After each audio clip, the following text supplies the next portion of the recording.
3 elite North Korean agents are sent on a secret and great mission to South Korea. For years, they lived as spies. One disguises himself as a village idiot, one as a rock musician, and one as a high school student.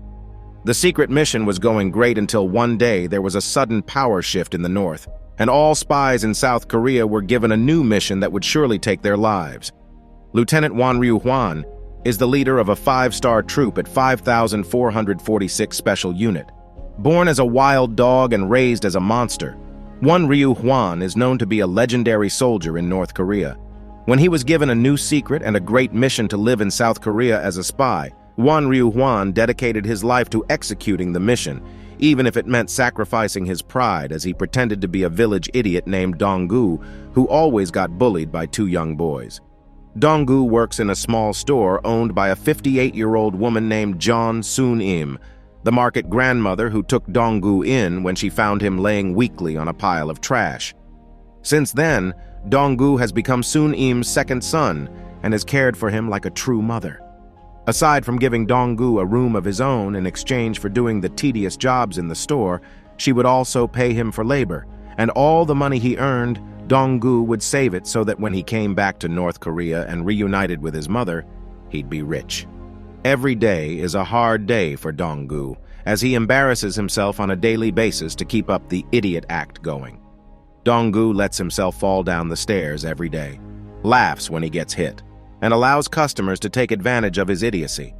But secretly, he writes down everything that the customers would take into their store without paying.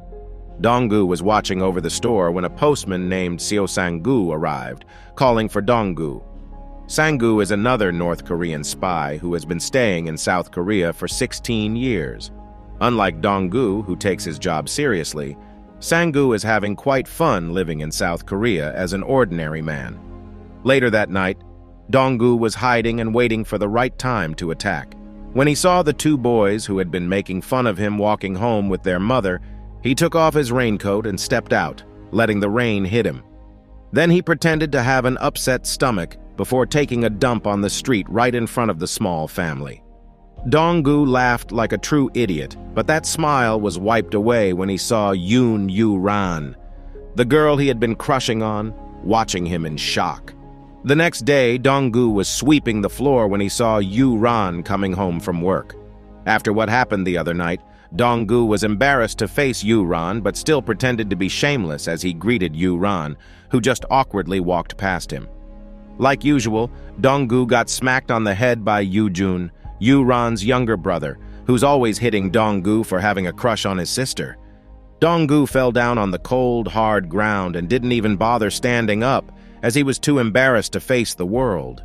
Seeing him on the ground, Soon-im's real son and Dong-gu's older brother, Jo Do-seok, taught him how to fight back. Dong-gu imagined that he was fighting back and beating Do-seok, like he'd definitely do if he were still Won Ryu-hwan. But since he's supposed to be the village idiot, Dong-gu just giggled stupidly before comically running after Sang-gu, who was passing by. Out of sight of the other villagers, Sang-gu handed Dong-gu an envelope containing a picture of his mother. Dong-gu bowed down, paying respect to the mother he had to leave in North Korea. Later that day, Dong-gu and Jo-seok went to the tenanted property where a female jazz musician named Ran lives. Dong-gu looked at the room where he could hear the newcomer singing, finding the voice familiar. Dong-gu was working out in his room when he noticed a presence nearby. He opened the door and looked at the guy waiting for him outside. The guy bent down to untie his shoes, but then suddenly attacked Dong-gu, who expertly dodged. The 2 of them fought before stopping to stare into each other's eyes and then laughing. The guy is Lee Hae-rang, captain of the Black Dragon Troop. Since they were young, Ryu-hwan and Hae-rang had been having friendly competition over who was the best among them. Recently, Hae-rang had been sent to South Korea, and Dong-gu was suspicious because of this, wondering why another spy got sent to the village he was staying in when he was already there. So the next day, Dong-gu discreetly followed Hae-rang and discovered that Hae-rang was auditioning to become a rock musician, a part of his disguise. They hung out at the playground together after Hae-rang's audition as they both complained, humiliated at the role they had to play. Later that night, one of the young brothers, Se-woong, knocked on Dong-gu's door, crying and begging Dong-gu to help look for his older brother, who suddenly disappeared. Donggu looked for Chi-woong, the older brother, using the rooftops. And when he saw the other villagers also looking for Chi-woong, Donggu disguised himself as a pervert to prevent the others from recognizing him. When he found Chi-woong, he saw that he was with Mr. Park, another villager who was in love with the brother's mother and had been hanging out with the brothers to get their approval. While he was peeking into the house, the other villagers noticed him, including Yu Ran, who got freaked out when she realized the disguised Donggu was wearing her underwear. Donggu climbed the rooftop to escape, fortunately not getting recognized. Meanwhile, in the National Intelligence Service in South Korea, the deaths of North Korean defectors were being discussed.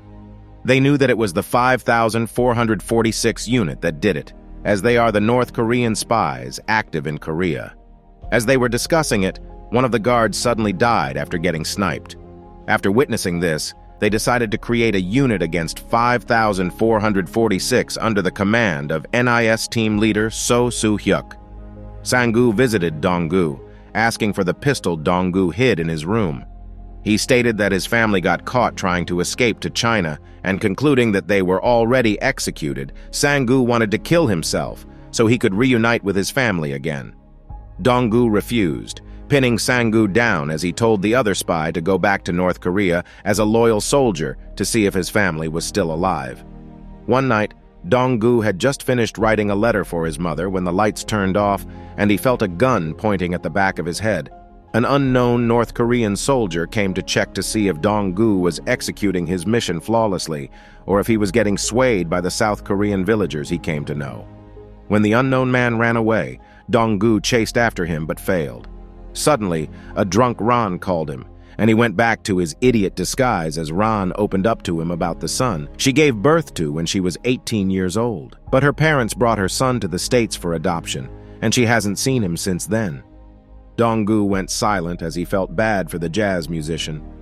As Ran was too drunk, Donggu carried her home and talked to Hae-rang about the soldier sent to check on him. Hae-rang stated that even if they were to return home with huge achievements, they are still highly likely to get killed once they reach the north.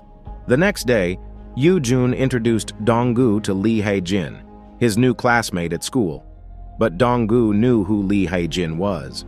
The young student was actually another North Korean spy, and was also the one who threatened Donggu the other night. Hae-jin was a young soldier who had admired Lieutenant Wan Ryu-hwan for so long, and since Hae-jin arrived, it was like Donggu got a new assistant, as Hae-jin treated him with respect. But unlike Donggu, Hae-jin didn't care that much about the South Koreans, and witnessing Donggu protecting Sun-im, Hae-jin wondered if the lieutenant he admired was wavering. But he didn't dare go against Donggu and even listen to Donggu when he was ordered to defend Du-seok, who confronted the men who tried to hurt his mother. One day, when all the villagers were eating together, Hae-jin was surprised to see how welcoming they were. When they were alone, the three elite spies were trimming fish as ordered by Sun-im, and that was the time that the three of them had fun together, as if they were just ordinary people, not the loyal wild dogs they were trained to be. Meanwhile, North Korean President Kim Jong-un was trying to ease the tension between North and South Korea and wanted the spies to return home. But the South Korean government wanted to capture the North Korean spies, and if North Korea agreed, they promised to give financial aid to the North. Not wanting their spies to fall into the hands of their enemies, the North Korean government gave a new mission to the spies active in South Korea. That mission is for them to take their own lives. To prevent the mission from failing, Colonel Kim Tae-won crossed the border to locate and eliminate the spies who refused to follow with the help of the GPS they installed inside the spies' bodies. All the other spies had willingly committed suicide for their nation, and the only ones remaining are the three elites. Seeing Donggu and Hae-rang refuse to kill themselves, Hae-jin decides to kill them himself. But pointing a gun at Donggu, Hae-jin hesitated to pull the trigger, and Donggu used that as a chance to talk him out of it. Meanwhile, the dead bodies of the North Korean spies had been found, and So Soo-hyuk realized what the North was planning. But he only wanted the spies to get captured, so Soo-hyuk set out to get to the remaining three spies before they either killed themselves or got killed. The South Korean police tailed the three elites, but two were detected by Hae-jin, who easily beat them up. Dong-gu, on the other hand, was approached by Soo-hyuk, who revealed that he was actually a member of the 5446 Unit 2, and that he lost his brother while escaping from the north. Soo-hyuk ran away when Hae-jin came to protect Dong-gu, and the young spy chased him down. But Hae-jin got captured, and as he was pinned down, Soo-hyuk stabbed his stomach and pulled out the GPS. Meanwhile, Dong-gu was approached by Sang-gu, who fearfully told him that he ran away from the north while he was being sent back home. Dong-gu planned on going back home to his mother, and before he did that, he went to Mr. Park's barbershop to get a haircut, now dropping the idiot act. Before he left, he talked to the villagers so he could at least indirectly say goodbye to them. He first talked to Yu-ran and Yu-jun, then to Soon-im, the second mother who is now precious to him. Before he left, Soon-im made him eat a meal with her and handed him the coat he was wearing when she first saw him so weak. Knowing that Soon-im was ill, Dong-gu told her to get treated before leaving, wearing the suit he was wearing when he first came to South Korea. Normally going down the stairs, he handed all his savings to Ran, who was standing by the store. Then he handed her a piece of paper containing the address of her son, telling her to use the money to go to him. Tears trickled down Ran's eyes as Dong-gu walked away without looking back. Dong-gu, now back with Ryu-hwan, knocked down a South Korean cop and used the cop's radio to talk to Soo-hyuk. Soo-hyuk told Ryu-hwan that the North put GPS in their bodies in an attempt to get Ryu-hwan to turn himself in, but instead, Ryu-hwan planned on meeting Colonel Kim Tae-won with Hae-rang. At NIS, Hae-jin asked Soo-hyuk to take him to Ryu-hwan, and in return, he'd let them use him as a hostage so they could apprehend Kim Tae-won and his men. In an abandoned building, Kim Tae-won arrived and demanded Ryu-hwan kill himself as a final chance to serve their nation. But Ryu-hwan didn't care about the nation. What he cared about was his mother, whom the North promised to take care of in exchange for his service. Seeing that Ryu-hwan didn't care about the president's orders, Kim Tae-won decided to eliminate Ryu-hwan, an indication that Ryu-hwan dishonored their nation. They fought, and Ryu-hwan fell out of the building, where he was met with the young brothers. Hae-rang arrived just in time, and Ryu-hwan led the children inside the car to protect them. Kim Tae-won tried to follow but was blocked by the NIS. Ryu-hwan, on the other hand, brought the children to safety and told them to go back home and help their mother. Ryu-hwan and Hae-rang went to another abandoned building and met up with Sang-gu, who turned out to be a traitor. Sang-gu revealed that his real identity is Soo Yong-guk, professor of critical philosophy at the University of Kim Il-sung, and the one who is known to have opposed the 5446 unit. Ryu-hwan and Hae-rang fought against Yong-guk's men and won in the end. They approached Yong-guk, who revealed that all the families of the 5446 unit were executed as soon as they left, as the North was already planning on eliminating them after their mission, whether or not they were successful. Ryu-hwan fell on his knees in devastation after learning that his mother was already dead, while Hae-rang fought against one of Yong-guk's men that was still standing. Kim Tae-won arrived a while later, followed by the NIS. He single-handedly knocked Yong-guk down, and his subordinate shot Yong-guk's remaining subordinate. The North Korean shot brought Ryu-hwan and Hae-rang to the rooftop before he died. On the rooftop, Ryu-hwan and Hae-rang faced Kim Tae-won and his men. While Hae-rang focused on the colonel's men, Ryu-hwan went against Kim Tae-won, only for him to lose in the end. A SWAT team went out on the rooftop, cornering them, but Kim Tae-won fearlessly stepped on Ryu-hwan's head, aiming to kill the latter. Before he could shoot Ryu-hwan, Hae-jin appeared, disguised as a SWAT, and shot the colonel. But the latter stood back up, holding an unpinned grenade, and asked the 3 elite spies to all die together for the honor of their country. Hae-rang laughed before tackling Kim Tae-won off the building as the grenade went off, killing the 2 of them.